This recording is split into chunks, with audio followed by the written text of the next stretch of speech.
This podcast is brought to you by North Carolina's electric cooperatives.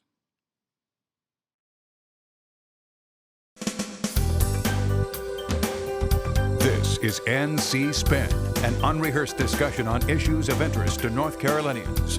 Now, here is your moderator, Tom Campbell. Thank you for tuning in this week's NC Spin. President Trump's come to our state 3 times in 2 weeks.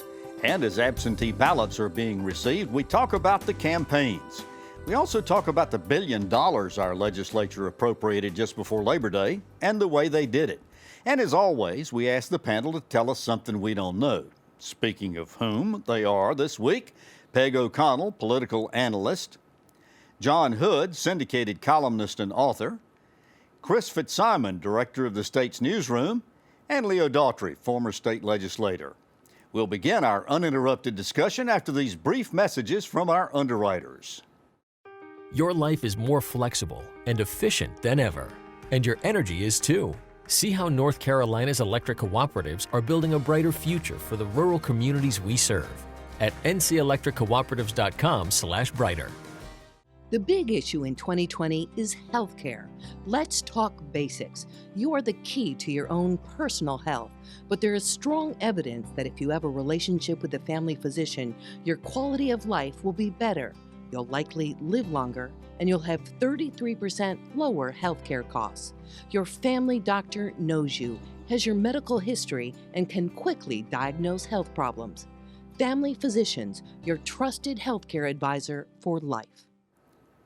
Before we begin this week, we want to note that this is being recorded on the 20th anniversary of 9/11, and most of us remember that day with reverence. We also want to pay tribute to former Representative Melanie Wade Goodwin, who died this past week, and we wish her husband and family and many friends that will join us in sympathies. Well, let's begin the spin.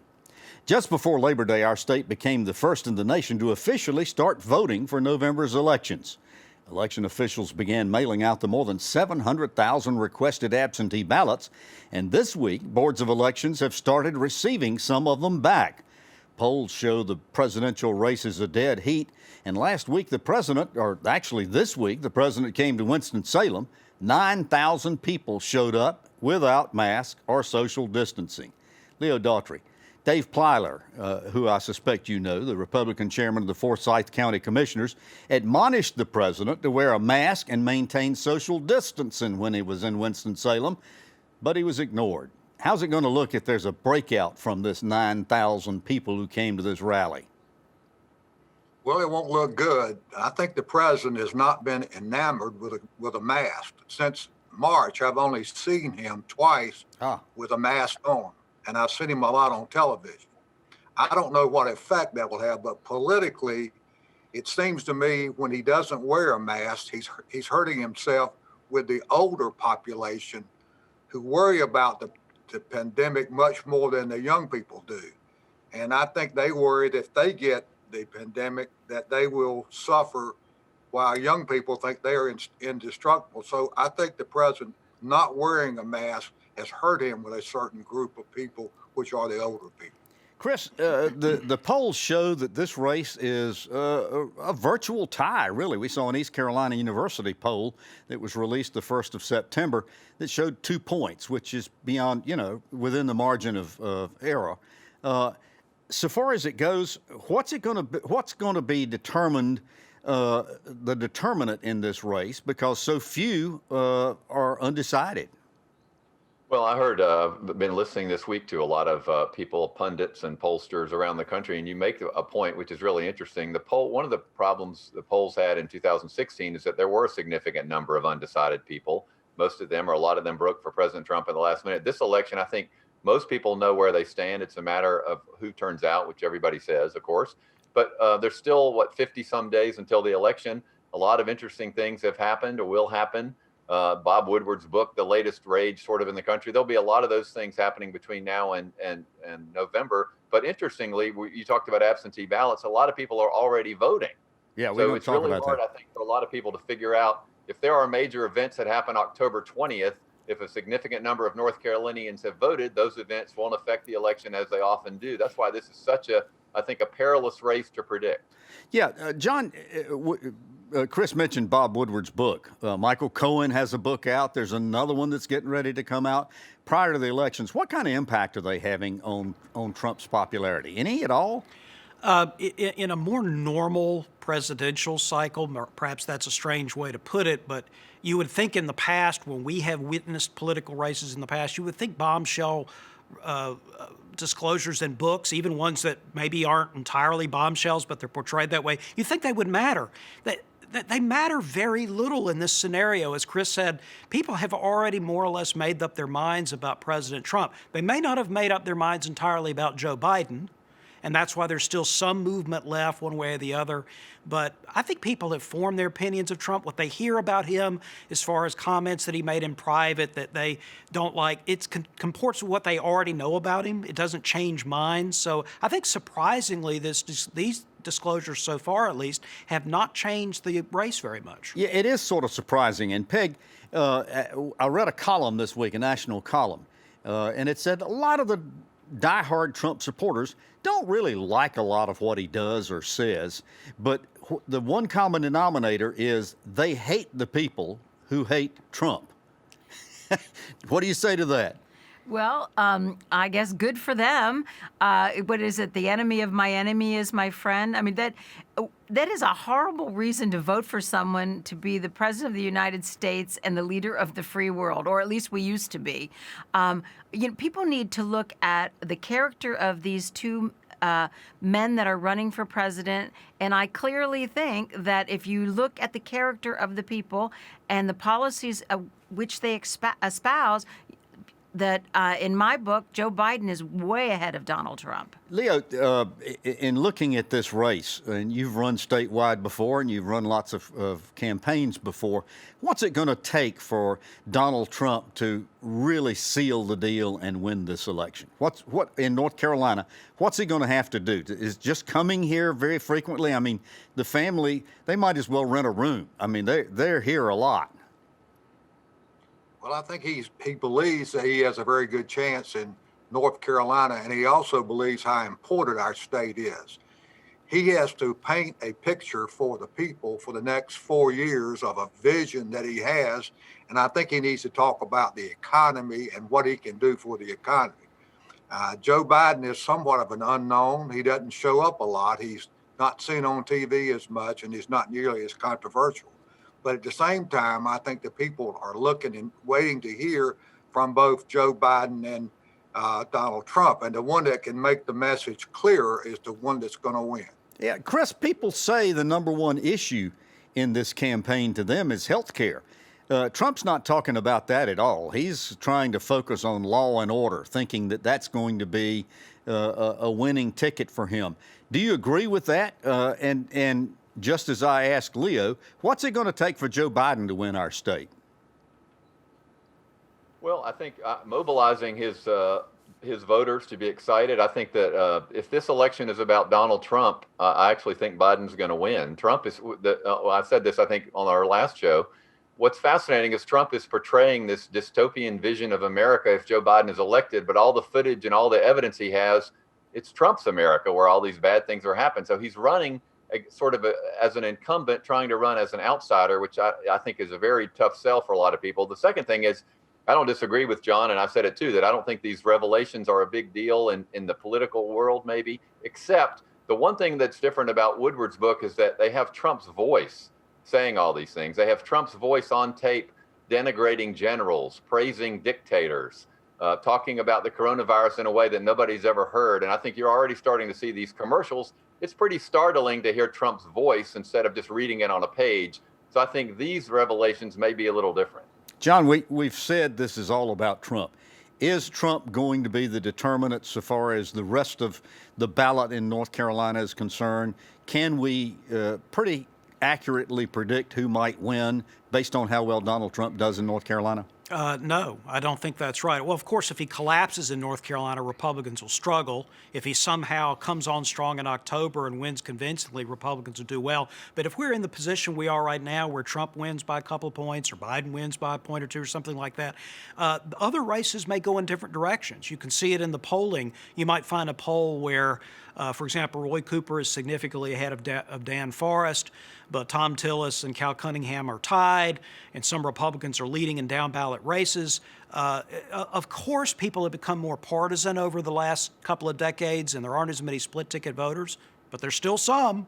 And when these races are close, they're going to make a difference, and there may be some split decisions on election night or election week. And the polls are showing that most of these down-ballot Council of State races particularly are running pretty close. Peg, 700,000 voters requested absentee ballots. I mean, that's more than twice what happened in 2016. How many of them do you think actually going to mail in their ballots, or did they just sort of do it as a safety blanket so that if the virus gets really, really raging between now and November 3rd, they can mail it in rather than having to go to the polls? Well, you know, Tom, I think it's a mixture of a lot of things. First of all, we're hearing this troubling news about the Postal Service, so people are asking for their absentee ballots way ahead of when they would have in the past, and they will mail them way earlier than they would have in the past. I think there are a number of people, older people, people in my age category and up, who are doing exactly what you said, asking for an absentee ballot just to make sure that they don't lose the ability to vote should things blow up coming into early November. And so I think you've got both things going on. But I do think people want to exercise their franchise, and they want to make sure that they do it in a way that's counted. Leo, early voting begins October 15th. Any predictions on how big crowds will be when early voting begins? Do you think a lot of people will want to go to the polls and vote early? I think so. I think there's a lot of interest in this election. There will be people who will vote early because it's convenient for them, but I don't know the turnout. I think the turnout is going to be the key, who can get their people out to vote. The 700,000 absentee ballots that have been requested is significant. That shows me that there's a lot going on. In addition, I know the pandemic is here, but it also shows me that people are interested in this election. And if there's a large turnout, I'm not sure I know who that will help. I think if you did, you'd be employed by an awful lot of campaigns. Chris, I can't leave this segment without talking about Louis DeJoy. The Postmaster General of the United States comes from Greensboro. His wife was Secretary of Health and Human Services here. There were stories in the papers over the holiday saying that he had actually encouraged his employees to give money to political campaigns with the promise that they would be reimbursed from his corporations. That's illegal. How valid do you think these charges are, and what should be done about it? Well, I noticed this week Common Cause North Carolina rightfully called for an investigation from the North Carolina officials, election officials, criminal officials. There were people quoted on the record in the Washington Post story that said that bonuses were given with the understanding that part of the bonuses would be given to political campaigns, primarily Republicans, overwhelmingly Republicans. As you mentioned, that is against the law, both under federal law and in North Carolina. Interesting, there's no statute of limitations in North Carolina, so I think it's probably more likely to be investigated, and if there is evidence, prosecuted under state law. This is a serious offense. I think it's the latest sort of scandal surrounding Louis DeJoy. Everything from, there's also a story that right after he gave Duke University a lot of money, his son made the tennis team, which was a top 20 tennis team, and his son really wasn't a top 20 tennis player. There's all sorts of controversies. This by far to me is the most serious because it sort of gets at the heart of our democracy and reporting and transparency about who's funding our elections. It's a big deal. John, any final thoughts as to what we might experience in these last days run up to the elections? There'll be a series of disclosures, hits if you don't like them, or exposés if you do like them. I just want to mention very quickly that while we've all been talking about those 700,000 absentee ballots requested, Actually, that's a surprisingly low number in my mind. I thought the absentee ballot number might be closer to 1 million. Really? Oh, yeah. I mean, we're going to have 5 million or more votes. It's still going to be overwhelmingly. Well, it's early, John. I understand that. It might go up some, but people were talking about 40% of the votes or 45% of the votes cast by mail. Absolutely not. We're still in the 15 to 20% range right now. Interesting. All right. They came, they spent, and they left. That pretty well sums up the two-day legislative session just before Labor Day. Our lawmakers appropriated almost $1 billion in pandemic relief money, and we want to talk about what they funded. But before we do, we've got to talk about the process. Peg O'Connell, you've hung out at the legislature for many, many years. The Republican caucuses met behind closed doors.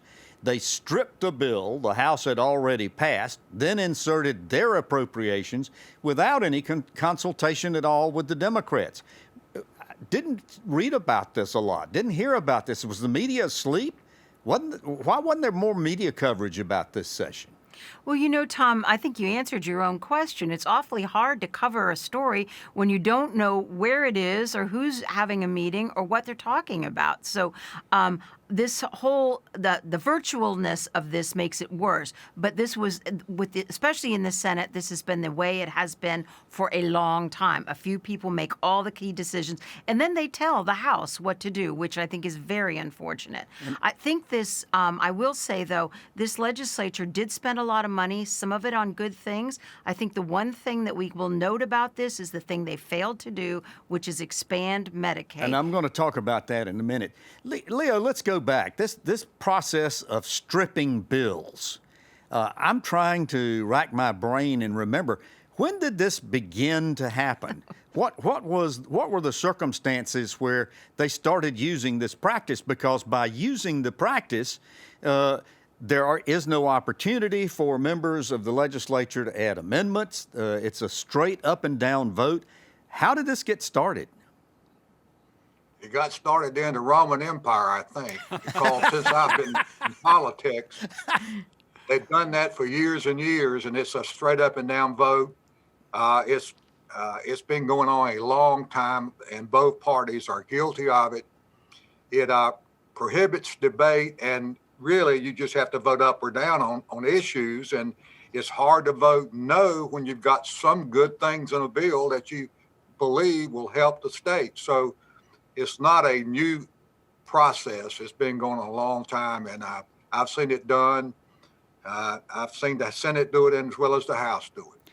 Well, one thing I'd like to jump in for 1 second. It's never been done until a couple of years ago on the budget. This to me is even. I agree with Leo. I don't think it's a good idea anytime. But think about what this means. The members of the House who were duly elected by roughly half the people in North Carolina, or 45%, the Democrats, they had no chance to offer any amendments. They had no chance to modify. They had no chance to do what their constituency wanted them to do. This is, to me, when you do it on the budget, it's unbelievably outrageous. And I agree with you, Tom. It's a much bigger story, but it's hard enough in this era to get. It's hard enough anytime to get attention on the process. But they literally denied the right of almost half the members of the House to have any input into how $1 billion were spent. John, they started off with a 6-page bill, which the House had passed in June 22nd. By the time they finished stripping it, it was a 52-page bill. It allocated about $900 million. Roughly 40% of that was to go to parents who had children that were 17 years of age or under. Was that a wise appropriation? It is an arguable appropriation of one-time funds to address a emergency that has affected families in a variety of different ways. I mean, one of the things you do when you just do a increased amount of money per child is you let the families decide how to spend that money. Some of them have been affected more on the educational side, some of them affected in other ways. So it basically transfers decision-making authority from politicians to households. Peg, there were a lot of people that were critical of this decision because they said, wait a minute, this didn't take into account anyone who had needs. It was just a blanket. If you had a kid under 17 years of age and you filed a tax return, you were going to get this money. It should have been, according to many critics, appropriated more closely to the actual need. What's your response to that? Well, when the election time comes around, it's always nice to be able to hand out checks to people. We're seeing, much needed right now, so I don't dispute that it should go. But there are people who are much more in need, and there are people who are not in need. And if we have limited resources, then we should at least think through how we're going to spend the state's money, our tax money. John, there were a lot of people who were hoping that the legislature, while they were back, would address this unemployment insurance benefits. We have some of the stingiest in the nation, reportedly. What they did do is they just said anybody who is unemployed from September through December is going to get an added $50 per week into that check. A lot of critics said, hey, that didn't really do anything. What's your reaction to it? Well, it's $50 a week plus the additional federal dollars, right? Yes. So we're actually talking about, it's not $600 bonus that we started out with at the beginning of this event, but it's still enhanced unemployment benefits significantly if you include the federal and state dollars. The problem with unemployment benefits here, Tom, you mentioned it, we're the second, we tied, I think, with Florida for the least amount of weeks you can actually receive unemployment. That was the focus of a lot of the critics. I don't think anybody thinks that people have been able to find a job in the 12 weeks that we provide unemployment insurance. Again, it's the stingiest in America. We often talk about when we're out of step on the other side. Why are we the stingiest in America, helping people who lost their job through no fault of their own? Leo, another one of the issues in this was that the legislature raised the eligibility caps for people to get opportunity scholarships. In other words, allowing more people to be enrolled in school choice in private schools. A lot of people were very critical of this because they say it's just going to take more money away from the public schools of North Carolina. What's your reaction? Well, that scholarship fund has always been controversial, but it has to do with choice, whether or not someone can choose to take their child and send it to another school if the parent believes it's better for the child. But let me say one thing about stripping a bill. Back in the old days, you could not amend any of the bills that had to do with reapportionment.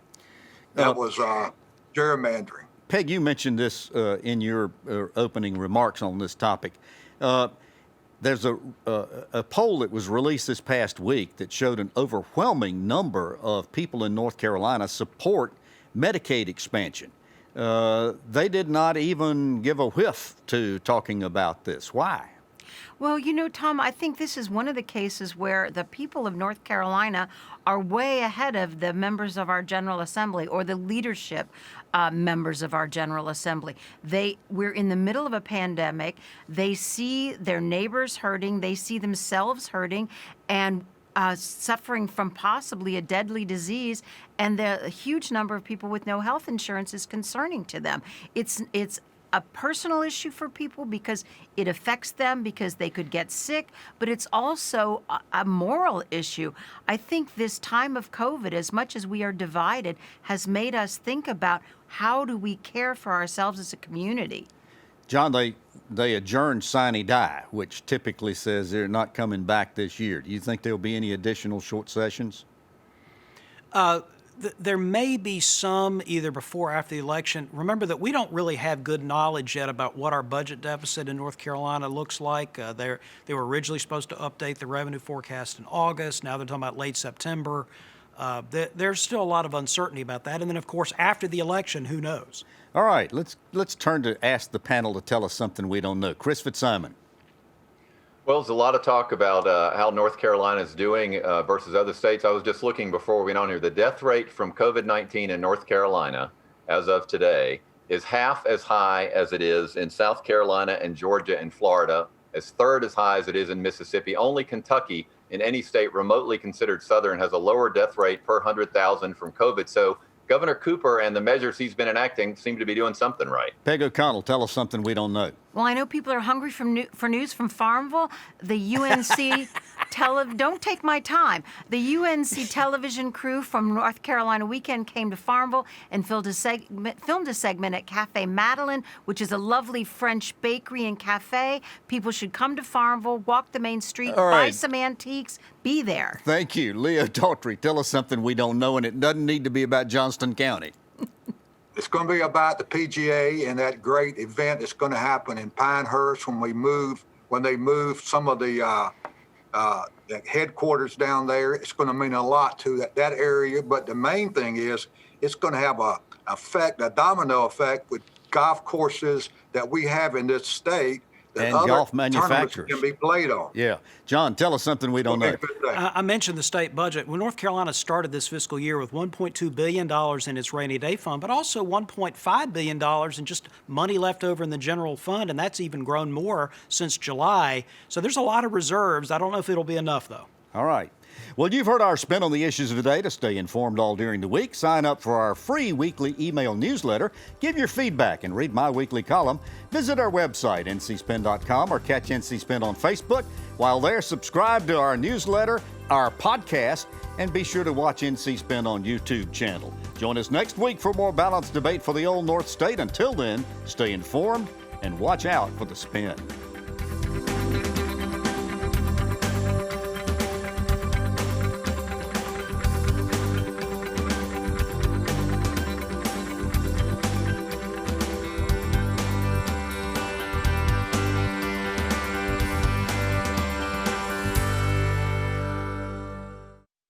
Your life is more flexible and efficient than ever, and your energy is too. See how North Carolina's electric cooperatives are building a brighter future for the rural communities we serve at ncelectriccooperatives.com/brighter. The big issue in 2020 is healthcare. Let's talk basics. You are the key to your own personal health, but there is strong evidence that if you have a relationship with a family physician, your quality of life will be better. You'll likely live longer, and you'll have 33% lower healthcare costs.